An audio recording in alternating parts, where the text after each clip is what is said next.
My husband caught me in the act with another man, and that caused a big reaction. Now he's serving a 5-year jail sentence, and my whole family is angry with me. I've destroyed what used to be a perfect family. I can't help but feel like a selfish person, and I keep telling myself that every night when I'm alone in my silent home.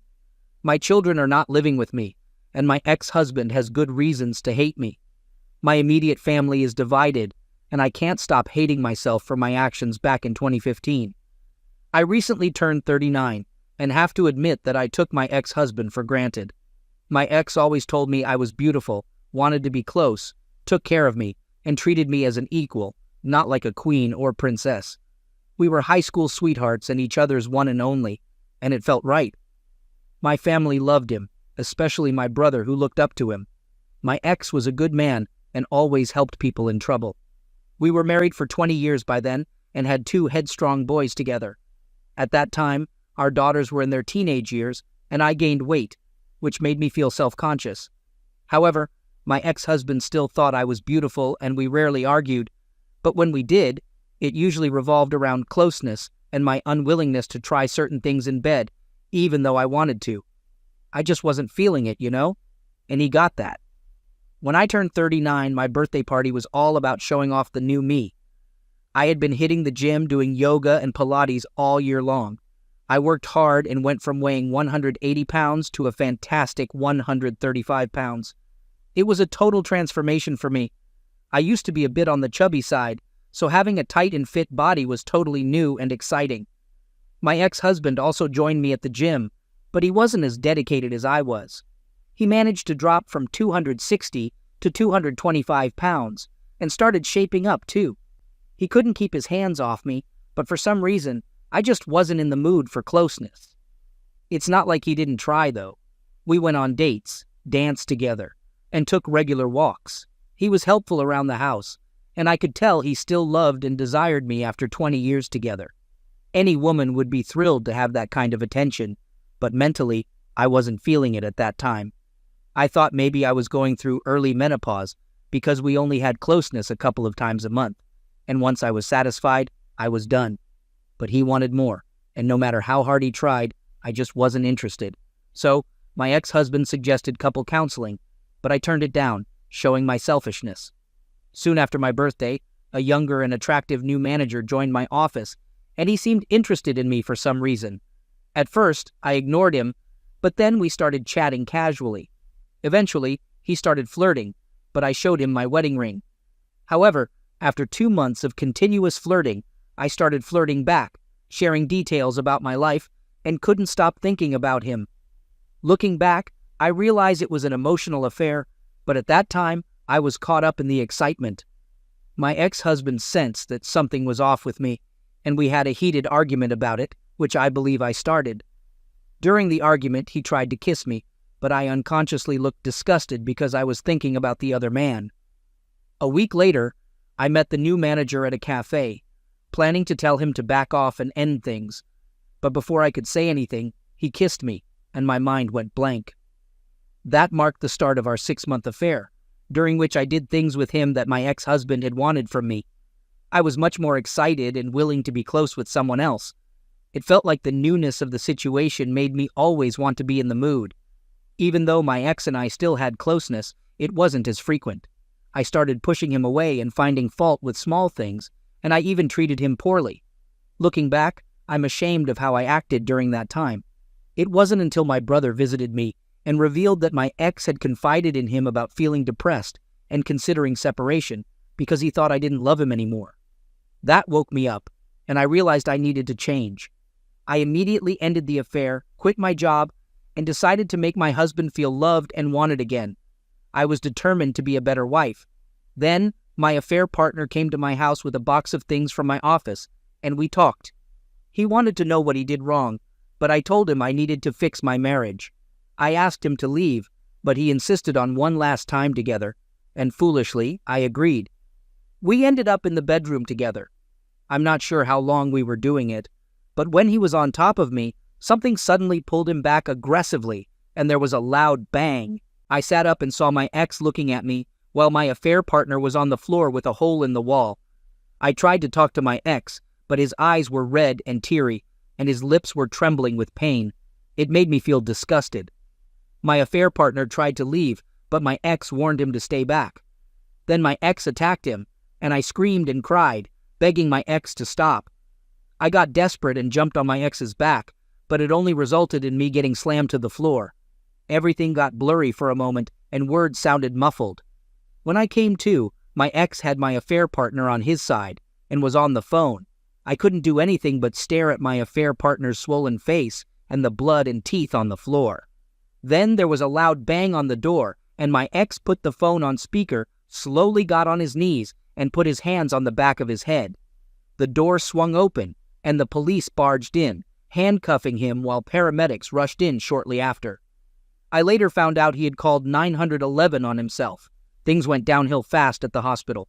My father didn't say a word, just looked at me with shame. My brother was furious, crushed, asking how I could do that to my ex. Mom tried to console me, but Dad snapped at her. His family was livid, and his sisters threatened me while his parents seemed ready to bury me alive. When I tried talking to my children, they refused to even acknowledge me. My sons couldn't bear to look at me. My affair partner was seriously hurt and needed reconstructive surgery for his face, thanks to my ex's rage. While at the hospital, a woman attacked me, and my brother had to pull her away.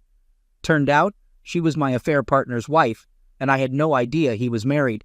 He never wore a ring or mentioned it, which made me feel even worse.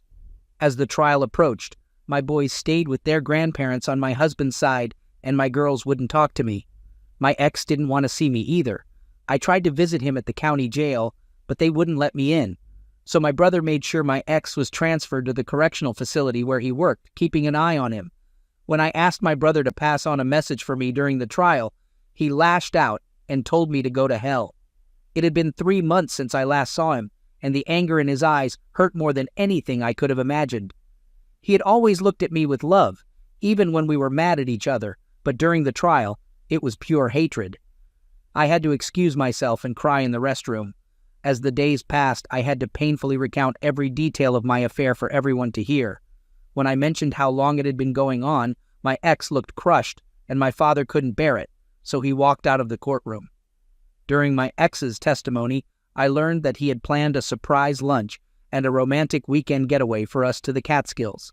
But instead, he walked in on us, and his reaction was fierce. The affair partner told him to step aside, and my ex couldn't control his anger, resulting in him beating the affair partner until he stopped and pushed me away. He immediately called 911, and we heard the recording in court. Hearing the pain in his voice, his sobs as he followed the operator's instructions, crushed my soul. The affair partner couldn't testify verbally due to heavy medication, so they used images of his injuries, and it made me sick to my stomach, knowing I was responsible for all of this. My ex severely injured his eye socket, cheekbones, and jaw. The doctors said there were small bone fragments that couldn't be put back together. He got charged with a third-degree felony and got a 7-year sentence. My sons protested loudly, and my daughters and his family let out a heartbreaking cry that still haunts me. The first 3 months were absolute torture. My soon-to-be ex-wife sued me for alienation of affection. My ex filed for divorce. My eldest moved out. One son stayed locked in his room, and my twins were rebelling big time. My former sister-in-law even attacked me at Price Chopper. When I tried to apologize to his mother, she spat in my face. My father and brother wouldn't even talk to me. I had to find a new job because there was no money coming in, and I almost depleted my savings. But I was pretty much blacklisted in my field due to the bad publicity from the affair. So, I ended up working in retail and as a seasonal H&R Block adjuster during the tax rush. Things got so tough that I almost lost the house. My ex refused any visitation from me, and he returned every letter I sent. I found myself crying in the shower almost every day. The situation strained my parents' relationship, as my mother constantly defended me. My brother completely ignored me, and even my friends from grade school were split over the situation. I started having thoughts of disappearing and leaving everything behind because the guilt was overwhelming. Eventually, I sought help from a therapist, and she scolded me, saying that I had gotten too comfortable with my ex. Instead of seeing him as a husband, I treated him like a friend with benefits. She was right. I took him for granted and saw him more as a companion than a spouse. But he saw me as his wife, the mother of his children, the woman he loved and desired. Almost a year passed, and my children didn't say a word to me. When I cooked dinner, they'd grab their food and retreat to their rooms without even looking at me. I had a few meltdowns begging them to talk to me, but it was useless. My brother got married, and I wasn't invited, although my kids were. I kept trying to visit my ex, hoping he'd put me on the visitor list, but I was always denied. My letters to him kept coming back, and it made me feel deeply depressed. I knew I deserved it. Then, out of the blue, my brother showed up at my house. I was surprised and happy to see him, but he came just to scold me and inform me that my ex was in the infirmary after being stabbed. In his cell, an inmate attempted to offend my ex, which led to my ex getting stabbed in the stomach and the inmate breaking his spine. My brother was furious at me, telling me that I had caused all of this before storming off to his truck. I cried for days because deep down, I knew he was right. I was to blame. I kept trying to visit my ex in the infirmary, but for 4 more years, I was denied access. I tried talking to him and wrote letters, but they were all returned. Luckily, our children visited their father often, and that's how I found out my brother had put him in protective custody after the attack. Over the years, my eldest followed in his father's footsteps, going to the same college and taking the same major. He only calls his siblings and never wants to talk to me. He also only goes to his grandparents' house for holidays, avoiding mine. My other son did the same, going to the same college and not calling me either.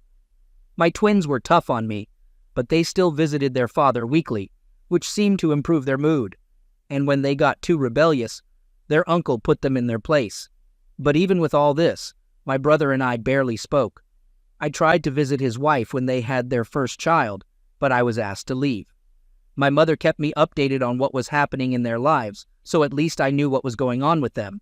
My father still wouldn't acknowledge me.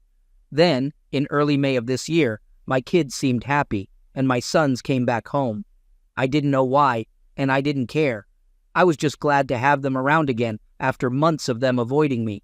I did everything I could to show them how sorry I was, but most of the time, they ignored me.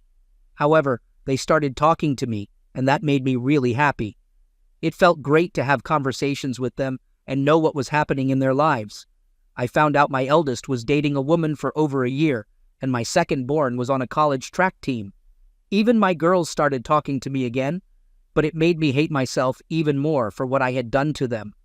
It was heartwarming to see them smiling, joking, and having dinner together again. I miss those moments so much. Towards the end of August, I was getting ready for the twins' first day of their senior year, which also happened to be their 18th birthday. I was excited about their birthday party and shared my plans with them. But then, my girls asked if we could have the party on a different day. I was confused because I thought things were getting better between us. When I asked why, one of them said, "Because Dad is throwing us a party, and I don't want you near him." That comment shocked me. I asked when their father was released, and they told me he got out at the end of April due to good behavior. I cried when I found out he was out, and it broke me even more. They were around more because he was back in their lives. They were happier and cheerful, not necessarily because we were healing, but because they had their father back. I asked where he was staying, and they said he was with my brother. I tried calling him, needing to talk, but he refused. I went over to my brother's place, holding all the letters he had returned over the years. I caught a brief glimpse of him through the door crack, shouted his name, but my brother asked me to leave. I handed him the letters and left. As I reached the driveway, I heard his voice. I turned around, and he walked towards me. I instantly started crying, went to hug him, and he handed me back the letters, coldly saying, "You forgot this?" I cried even more as I watched him walk away. I begged and pleaded for him to talk to me, but he just went back into the house. My children were standing by the door, looking at me without love in their eyes. That moment made me realize that my children were just tolerating me. Still, I want to fix things. I want to tell him how selfish I was and how much I missed him. I want to tell him I'm really sorry for ruining our relationship. I'm still trying to get through each day, despite everything.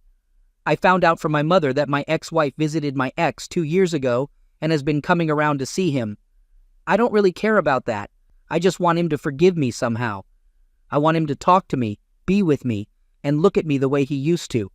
I want our kids to be with us too. I just want my family back. But I know I don't deserve it. Even if by some miracle we get back together, it won't be the same.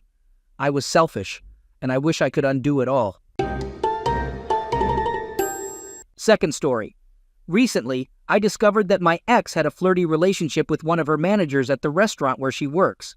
They engaged in dirty talk while on shift, exchanged explicit compliments and photos, and even made plans to hang out.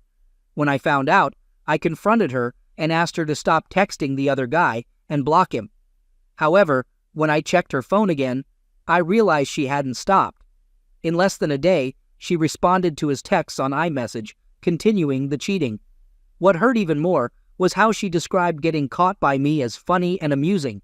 She made me feel like a doormat, a joke, just an option for her to play around with. It seemed like everything we had together was nothing more than a toy for her to toy with.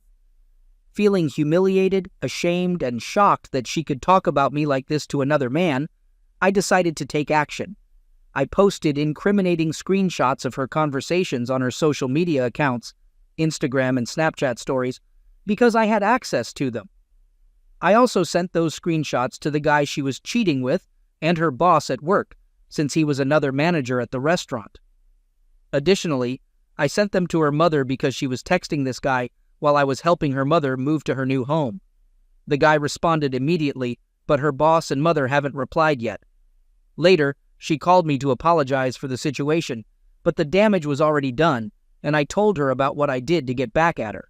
Looking back, I think I went too far, as this kind of revenge is something I've never done before. I updated the situation, saying that her boss has seen the message I sent about her cheating at work with another restaurant manager. The boss hasn't replied yet, but now she knows what happened. Only time will tell if she'll continue working there. It seems she still has her job at the restaurant, and she's trying to manage the fallout from the social media posts. She replied to me, informing me about the developments I had previously posted about, and she made hurtful comments. The conversation turned into an ugly exchange of insults. The damage has been done, and I realize I'm acting out of spite. I've decided to stop talking to her. I plan to seek therapy and work on improving myself.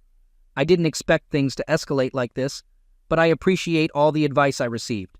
She never truly wanted or deserved me. I reached out to the owner and presented him with pictures of what had happened. However, he legally stated that he couldn't get involved in situations that occurred outside the restaurant, even though the screenshots clearly showed her and the manager engaging in flirting during work hours. I don't think he genuinely wants to get involved. Since we live in an at-will employment state, the employer can fire someone for any reason that isn't illegal. So, despite the discomfort it may cause for her, the owner, the general manager, and the manager she cheated with, unfortunately, she will likely keep her job. However, working there will probably be quite uncomfortable for her. Update. The guy my ex cheated on me with is a single father, co-parenting a son with another woman. I found out who the woman was and showed her all the screenshots. Unfortunately, she had seen their texts over a year ago, and she told him to stop texting her because she didn't want him hanging out with someone who didn't like the mother of their son. My ex-girlfriend knew this woman and treated her with rudeness and snobbishness. They are not together anymore, so she didn't know the exact duration of their relationship, but she knew they exchanged many texts. Surprisingly, their relationship ended too, because he was cheating on her with another woman from the same restaurant when their son was very young. It's ironic that my ex talked about not wanting to be a single mother and despising her father for cheating on her mother while she was pregnant, yet she was willing to play the role of the other woman. Third story. I was born in India. When I was 10 years old, my dad got a job in a small country town in Australia, and we moved there. It was tough because I was small, overweight, had a different skin color, spoke with an accent, and didn't understand the culture. Some crazy kids at school bullied me, and life was difficult. Fortunately, I worked hard and maintained good grades, which led me to receive a scholarship for studying science at a major university in a big city. On my first day of university tutorials, I noticed a shy and awkward-looking chubby Indian girl sitting alone. Her name was Rani, and she also came from a rural town. She had recently moved up here with her second cousins. We quickly connected over our shared experiences of how difficult high school was and how nice it felt to be in a diverse city. We discovered that we had many common interests and ended up joining the same university clubs and societies, such as video games, board games, Indian cultural clubs, and ballroom dancing. After spending time together for about a month, I mustered up the courage to ask her out. She was the first girl I ever asked, and to my delight, she said yes. We kept our relationship a secret and became each other's first everything, including our first kiss, love, and official partner. After a year of secretly dating, she moved into my apartment, and life was incredible. We never argued, had zero problems, shared similar hobbies and friends, were constantly attracted to each other, and felt love every day. It was like a perfect fairy tale, just two lovebirds building a life together. After dating secretly for 2 years, we decided to introduce each other to our families. My parents are conservative Muslims, but they were okay with me dating around, especially since I had chosen an Indian girl they could relate to. On the other hand, her parents were initially harsh and aggressive, but when they met me, they quickly grew fond of me. The only problem was that they wanted us to get married right away. Ronnie and I had already discussed our plans. We both wanted to pursue medical school after completing our bachelor's degrees. We also desired a family and a stable life, but we had decided to wait until after medical school to start that chapter. However, after meeting her parents and some soul-searching, I changed my mind and decided to accelerate the plan. I planned to propose to her for marriage in 2 years after we finished our bachelor's degrees. We would get married during the 5-month break after university, travel a bit, enjoy a honeymoon, and then begin medical school together as a married couple.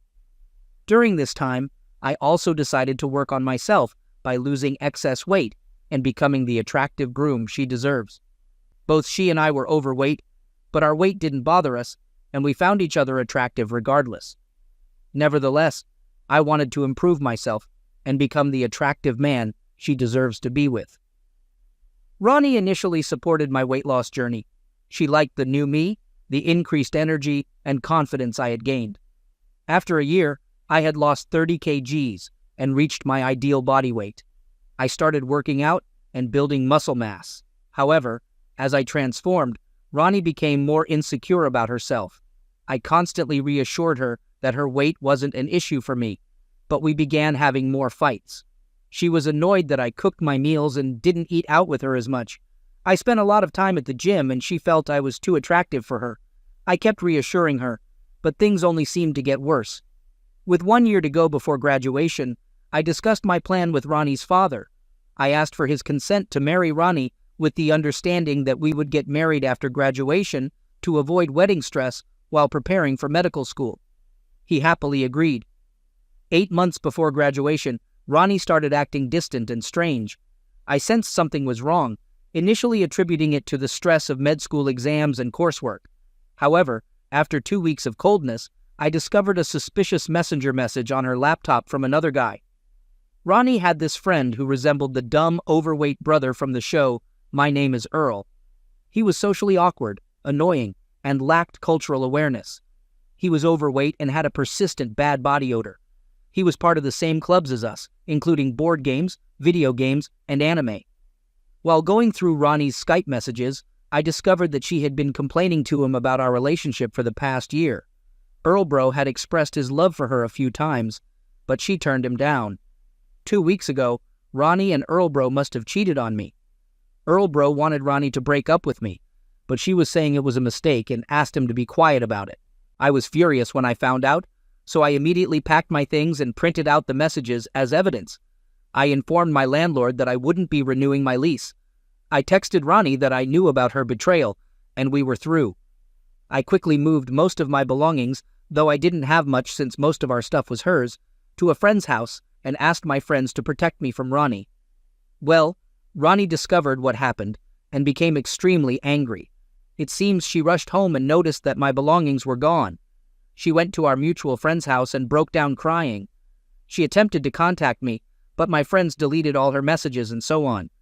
She claimed that her involvement with Earlbro was a drunken mistake and insisted that she never meant to hurt me. According to her, the reason she cheated was because she thought I was getting fit to find a better girlfriend and upgrade from her, which is ridiculous. She asked if we could meet again for another chance or closure, and so on. However, I made up my mind to never speak to her again, and I have successfully stuck to that decision. Ronnie's dad started bombarding my phone with calls a day after I broke up with Ronnie. He aggressively demanded an explanation for why I broke her heart. Her 2 older brothers also called and made threats, but I chose not to respond to their voicemails. Instead, I decided to send a lengthy email to both Ronnie and my parents. In the email, I poured my heart out, explaining how I had envisioned marrying Ronnie, but she had cheated. I included screenshots of her messages as evidence. I also apologized for causing a scene and for potentially affecting our family's reputation, as family status is significant in Indian culture. I expressed my need for space so that I could focus on preparing for medical school. Within an hour of sending the email, Ronnie's dad called me, expressing deep remorse. He said Ronnie was very sorry and that her actions were a mistake. He even offered to come and beg for forgiveness, and surprisingly, he also offered me money. I accepted his apology, but I made it clear that I didn't want any further contact with Ronnie or her family. I wished them all the best. A week later, Ronnie's family came down to our city. They took her back to their hometown and withdrew her from her courses. As a result, she couldn't graduate on time or apply for medical school. She returned 1 year later to complete her course, but unfortunately, she failed. Subsequently, she spent a year living at home and remained unemployed before finally finding a retail job. During this time, she gained a significant amount of weight, and her appearance changed dramatically. News of Ronnie's cheating spread within the Indian community, leading to her family being ostracized. Now, Ronnie is dealing with severe depression, and her family resents her for tarnishing their reputation within the Indian community. I left for med school in another state, and I got in touch with several Indian parents who wanted me to tutor their kids. One girl I tutored, Amina, amazed me. She was studying science and aspired to become a doctor. She was not only physically attractive, but also had a beautiful personality. Her smile could brighten up any room, and most importantly, she had a kind and caring soul. She actively participated in her community and volunteered not just to enhance her chances of getting into med school, but because she genuinely cared about helping others. After tutoring her for a year, I realized I was in love with her. I mustered the courage to ask her out, but she declined. Amina admitted that she liked me too, but she was religious and preferred an arranged marriage according to Islamic law. Although we weren't officially dating, I knew she was the girl of my dreams, so I talked to my parents about her. Our parents then arranged our marriage, with the understanding that we would be engaged for 2 years until we both completed our respective programs. During this time, we started dating as fiancés, which may seem a bit unconventional. Years ago, Ronnie and I created a bucket list of romantic activities we planned to do as a couple. Amina discovered the list, and after discussing it with her, she liked the idea and wanted us to complete the activities with some changes. Our goal was to finish the list before our wedding. As we completed each activity, Amina took photos and made a scrapbook to preserve our memories, such as hiking a mountain, salsa dancing, visiting the Great Barrier Reef, Rome, Paris, etc. A few months before our scheduled wedding, Amina shared our scrapbook on Facebook. Unfortunately, Ronnie somehow found access to it and sent Amina a harsh message, accusing her of stealing her idea. In response, Amina fired back with a fierce message defending herself and expressing how terrible Ronnie was. The whole situation escalated, and it seems the news of my upcoming wedding pushed Ronnie to the brink. She made threats about taking her own life, and as a result, she had to spend 3 weeks in a mental health ward. This incident caused a major scandal within our Indian community, and it happened 3 years ago. I have been married to Amina for 2 years now, and everything has been wonderful. She is currently in med school, and I am working as a junior doctor. We are now trying to have a baby. Last Sunday, my father received a call from one of his friends in another city who was arranging a marriage for his son. Ronnie's parents had proposed a match, and they contacted my dad to gather some information about Ronnie before introducing her to their son. My dad forwarded the initial email I wrote to this person and then called him to share Ronnie's story of cheating, dropping out of university, and dealing with depression. As a result, the guy quickly changed his mind and canceled the arranged marriage. He was grateful for my dad's advice and promised to warn others in his community about Ronnie's past. In the end, I didn't even have to confront Ronnie to seek revenge. Karma took care of it all, delivering justice on a silver platter. I now have a beautiful wife and a job I enjoy, while Ronnie's life is filled with misery and self-destruction.